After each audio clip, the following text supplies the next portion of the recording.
Welcome back, everybody. You're watching part 10 of my shed hunting videos from 2020. And I just got permission to shed hunt on another property and another farm, not too far from ours, but I pretty much ran out of horns to find on ours, or horns that were findable. I don't think findable is a word, but you know what I mean. So I went over here to a place that I knew some real nice bucks were wintering that I'd see out here in these fields. And there's a couple different fence lines that run the edge of it. So I went and talked to the farmer who owns the property, and he said, go right ahead. So we're up here. We're gonna see if we can't find some sheds. Show you these fence lines we got right here that I think might be holding some horns. There were a lot of deer were out wintering right here in these fields. There's a bone. But we're gonna walk this fence line and see what we can find. Okay, I've been walking and walking, and I finally see something that looks like it might be a little promising over here. And it looks like a leaf. Oh man. I can't believe that I couldn't find a shed anywhere up here on all these fence lines with how many deer were wintering out here. But that's how it goes. Well, I just came across some here. Right here in the thick stuff.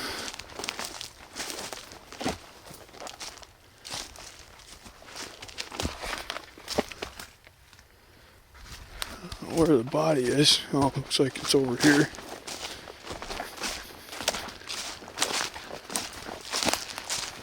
There's part of the rib cage. Looks like just a little yearling. Yep, just a little one. Don't even know where the head is, but just a little one. Still looking for some sheds here. Well, I'm out walking through the food plot here this farmer has, and looks like I am not the first one to do it. So that's a really bad sign. That if there was anything in here, it certainly already got picked up by the looks of the boot prints out here. But maybe they missed some. We'll dive back into this thick stuff and give her a close look.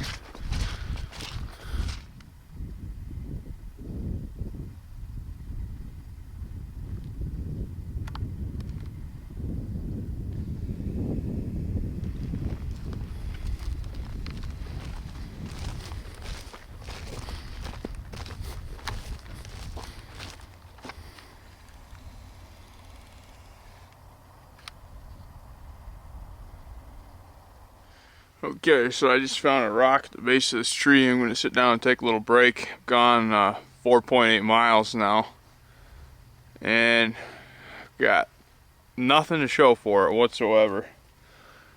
I'm thinking that somebody shed hunts this property pretty good up here, considering I know every year this woods winters a ton of deer and some good bucks every winter too. I come down this road quite often in the winter, and you know, these deer up here on this hillside eating in the field, and there's a big food plot that's hidden over the back side of the field, and it's just mowed down with deer tracks, and you know, no food left in it at all. So it's hard for me to believe that there's not a single shed anywhere in this field or this food plot or this brush that lines it. I've seen really fresh boot prints out in the food plot. It leads me to believe that somebody had already covered the ground up here pretty close. And it leads me to believe that somebody does it every year, because knowing how many deer winter here every year, I can't believe I didn't stumble across, you know, an old shed from years past. And usually when you run into a woods like that where you can't even find old stuff, usually means somebody's really looking it over close every year, and that's what I think the deal is with this.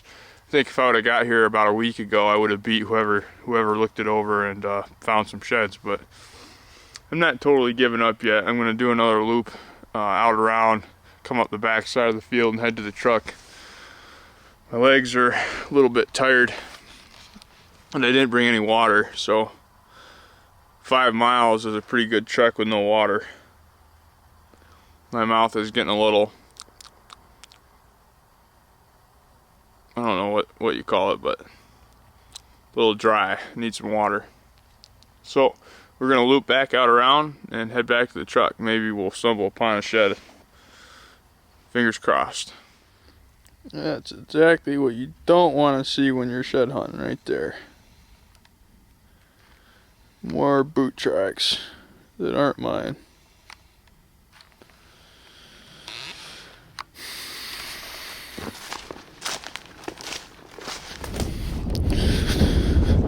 Okay, we are finally back to the truck.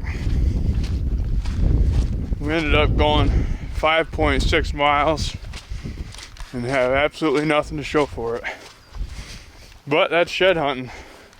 And that shows you how important it is to know, to keep track of the deer during the winter and where they're wintering and what deer are wintering where. That's why I have such good luck shed hunting on our properties, because I know where the deer are and where they winter and where they go to eat and where they bed.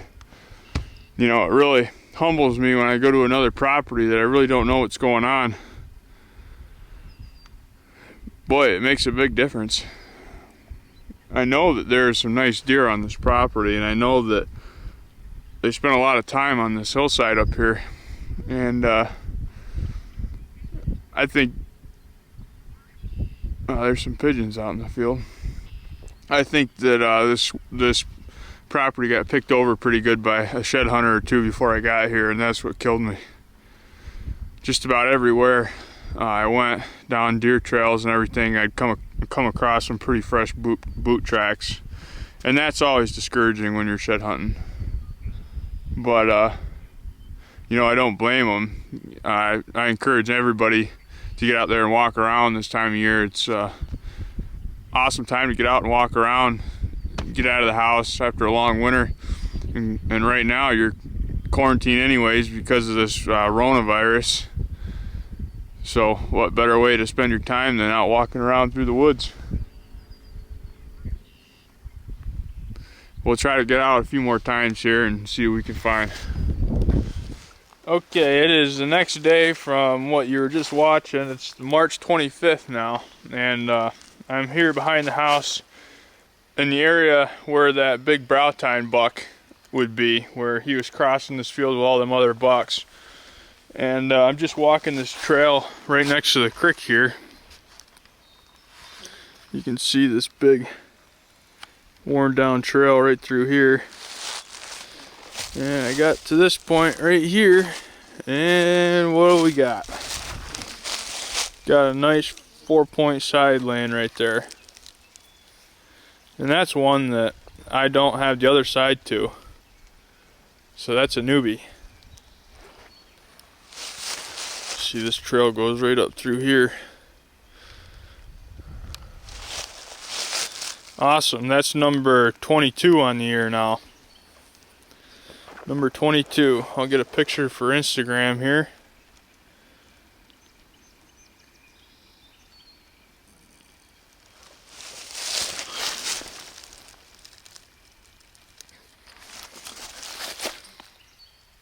Okay, let's go ahead and pick that sucker up.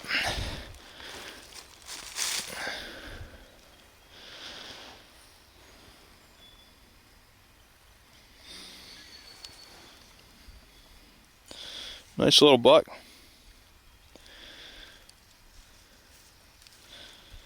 Sweet, let's see if we can match it up.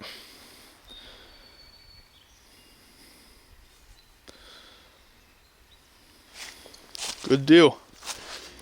Just got back to the house from finding this shed right here, and my grandpa Skelly dropped off a shed that he found. And that sucker is old. Old. But nonetheless, it is a shed. So, good job, Grandpa. I don't think I've even found one that old. Maybe I have, I don't know. We'll get back after him soon, everybody. Welcome back, everybody. So it's been about a week since I've been out looking for sheds, and the sheds have pretty much dried up on me. Yesterday I got a text from the neighbor saying that they had found a pretty nice dead deer back off the backside of their field, and he sent me a picture of it, and right away I knew it was what deer it was, and it was a deer that the last pictures I got of him was the second week of rifle season, and then he disappeared. Never seen him again. And I've come to find when a mature buck disappears that you have lots of pictures of and you continue to get pictures of, when all of a sudden the pictures, you don't ever get any more of them, 9 times out of 10, that deer's dead. And I hate to say it, but years and years of running 30 or 40 trail cameras, when a deer disappears on every one of them, it's dead, folks, and gone. Well, certainly that was the case with this buck. Here's a picture of him. Here's a couple different pictures I got of him here. I got some cool trail cam video of him too, but I'll just show you the picture I took of him when I went over there and seen him. There he was in the bucket of the skid steer. But that's too bad. That was going to be a really nice deer next year, and one that we certainly would have been hunting, but he is no longer alive. So kind of a crappy way to sum up my shed hunting season with another dead potential shooter, but it is what it is. That's another good thing about getting out and walking around your woods in the spring, just to see what's there and what possibly didn't make it. And it's unfortunate to find them like this, but at least you can put an end to the story. And it is what it is. It makes me wonder, how did he die? Did someone hit him and not find him? Where he was? There's really very little access to that woods with people to hunt it. There's 3 landowners that own the entire block of woods, and within that those 3 landowners, there's only 4 or 5 people that hunt the entire woods. And I know all 5 of the people that would be in there, and nobody lost a deer or anything. So it makes me think either he was run down and just didn't make it, or he got hit in the road and went in there and died, or worst case scenario, somebody popped him off the road with a spotlight and he went in there and died. But you'll just never know. But I really appreciate everybody watching all these shed hunting videos. I've had a lot of fun. I think my final mark was 22. And I'm going to do my first ever YouTube live where I'm going to answer everybody's questions on YouTube. I don't have a date or time when I'm going to do it yet, but I'll post on all my social media when I'm going to go live on YouTube and answer everybody's questions. I have hundreds of questions on all these shed hunting videos about different aspects of how I shed hunt. And I'm going to try YouTube live and answer all those questions for you guys. So I appreciate everybody, and I really appreciate all the patrons of the channel that make these videos possible. So until next time, have a good one.